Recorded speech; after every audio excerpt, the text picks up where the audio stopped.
Cozy games, we all love them, but let's be honest, these days, they're starting to feel a little bit stale.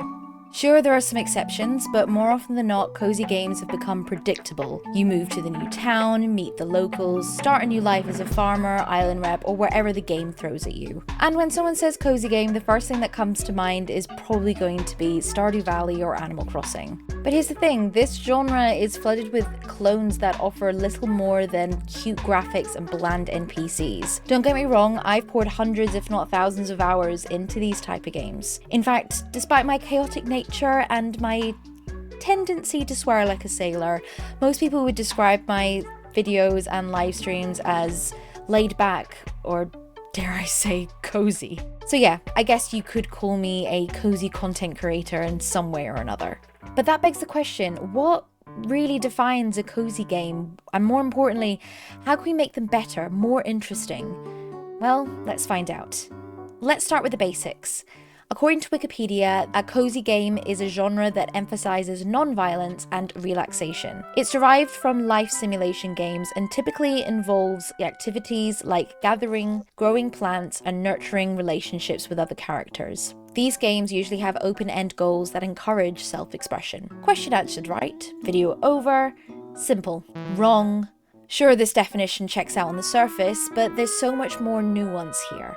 For example, there are games that have cozy elements but are labelled as action-adventure or even walking simulators. Storylines and consequences within the game can add layers of depth that makes these titles stand out, even if they don't fit into the traditional cozy mold. I recognise that this genre is incredibly new in comparison to others and not one you can simply search for on the eShop or Steam. It has a tag, yes, but not a specific genre you can select from, such as horror or action. Trust me, it would be a hell of a lot easier, but at this moment in time, cozy games are considered as a community-created genre. What if someone doesn't enjoy farming or slice-of-life games? Does that mean you can't find coziness in a different experience? Let's talk about Fallout 4. I know, most people wouldn't label this as a cozy game, but to me, exploring the wasteland and building settlements give me great comfort. And isn't that a form of self-expression and creativity like in other cozy games? Sure, you might have to blast a few ghouls along the way, but is that so different from the grind in farming sims? I suppose the main difference is one involves a lot more head busting. I'll let you decide which one.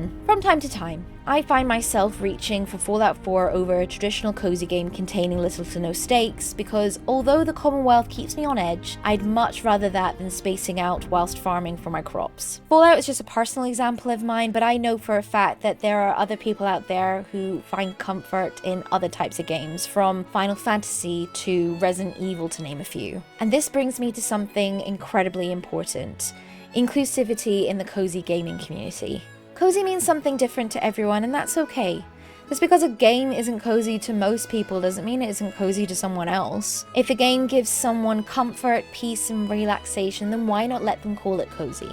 I've seen people in the community get really hung up on what is and isn't a cozy game, and sometimes to the point of being dismissive and downright rude, which really isn't cool. We need to be more open-minded and respectful of each other's experiences. If someone finds comfort in exploring the wasteland in Fallout 4 or sitting by a bonfire in Dark Souls, then who are we to tell them they're wrong? Sure, we could argue that they're just enjoying the game, but that doesn't make their experience any less valid. Everyone has their own comfort games, and what matters most is that they're finding joy and relaxation in these moments. So let's not be mean or dismissive.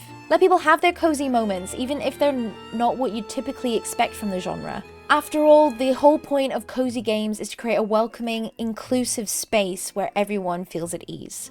Okay, so we've dissected what a cozy game is or could be, but how do we make them more interesting? I'm definitely not a game developer, but I have worked in the gaming retail space for quite a number of years, and what I've noticed is that we do not need more games trying to be something they're not. We already have Animal Crossing and Stardew Valley, so why are so many games rehashing the same ideas? I get it. These games are highly successful and it's easy for any developer to want to replicate that. But the problem is with these new titles is that they don't bring anything new to the mix. Yes, Stardew Valley was inspired by the Harvest Moon series, but at least it improved upon and set a new standard for life sims. In fact, Stardew is one of the few games where it's had constant updates and quality of life improvements since its release. I'll be the first to say that when I got my Switch, I was obsessed with Stardew. It wasn't the reason why I got my Switch, but it was certainly the reason why I kept playing. I loved the game so much that I ended up getting it on PC as well. Not gonna lie, mostly for the mods. But now, unless my friends want to play online, I barely touch the game. Why? Because as much as I love the grind, it usually became overwhelming and just plain boring. Stardew kind of spoiled me, making it tough to find another game that strikes the right balance while offering something fresh. Let's take Graveyard Keeper, for example. It's very Stardew-esque, but with its own dark, macabre twist. Autopsies, tongue-in-cheek humor, and some truly unique features. It's one of my favourite games, but I often find myself burning out far too quickly, in fact even faster than I did with Stardew Valley. The sheer volume of quests and daily routines I would have would be incredibly overwhelming that sometimes it would even put me off opening the game up in the first place. So I suppose the million-dollar question is, how can we improve cozy games and keep them fresh and engaging? First off, diversify the gameplay. Many cozy games stick to the same formula: farming, crafting, socializing, but there are so much more that could be explored. Why not introduce new mechanics like environmental exploration, deeper narrative choices, or even a light puzzle elements that fit within the cozy aesthetic? The key is to keep the gameplay engaging without overwhelming the player. There are already some cozy games on the market which break the mold, such as A Little to the Left, Sticky Business, and Alba, which don't include the holy trinity of the cozy game formula. So why can't we have more of them? Another idea is to enhance the social experience. While we all love befriending NPCs, the dialogue and relationships often feel shallow. Fae Farm. Giving players the ability to form deeper, more meaningful connections, maybe even with a branching storyline that reflects their choices, could add layers of immersion and replayability. I think in regards to NPCs, games need to take a leaf out of some RPGs in this capacity. I do understand that if studios created games with a Baldur's Gate level of interactions, that it would take years, if not forever, to release. But maybe that's a good thing. Speaking of immersion, dynamic and evolving worlds could make, well, a world of a difference. Imagine a cozy game where the world changes based on your actions or the passage of time.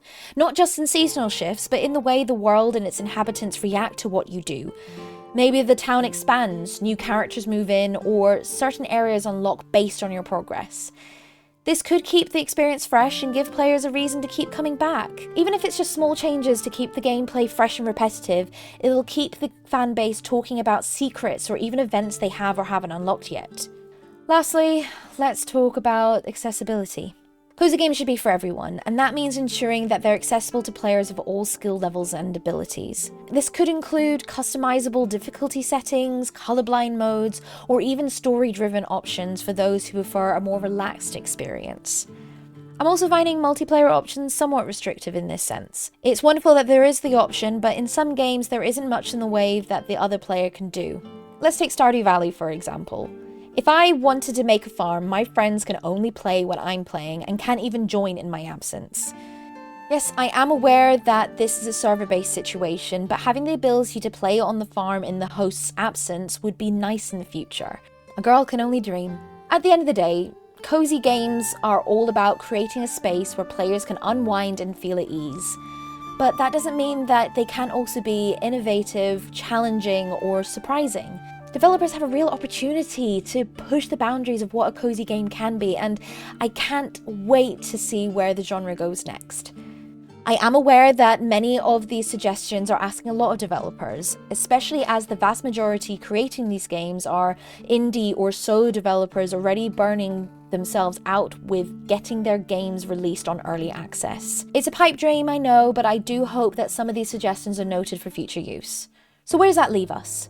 Cozy games have their place and I will always have a soft spot for them, but if we want to see this genre thrive, we need to encourage innovation and not imitation. Players are at fault too, though, demanding updates sooner, throwing the take things slow element out of the window by min-maxing games designed to be taken at a relaxed pace, hounding the comment section of creators' videos or chat by either backseat gaming or saying that the game they're playing isn't cozy or meets their aesthetic. I suppose you can say this about any gaming community, but at the end of the day, Cozy means something different to everyone, and that's the beauty of it.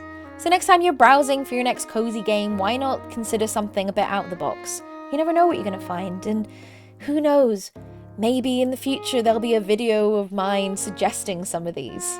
Thanks again so much for watching. If you enjoyed the video, give it a like and subscribe. Let us know in the comments below about your favourite cozy game or a game you find comfort in that wouldn't fit the traditional cozy mold. I'd love to hear your thoughts. And hey, if you're into the laid-back cozy vibes with a dash of chaos, why not check out one of my videos here, and also check out here, I have a wee chat about The Garden Path. It's a fab wee game, and you never know, we might even find out our next favourite cozy game or learn something along the way. In the meantime, thank you so much for watching, and have a good one. Bye!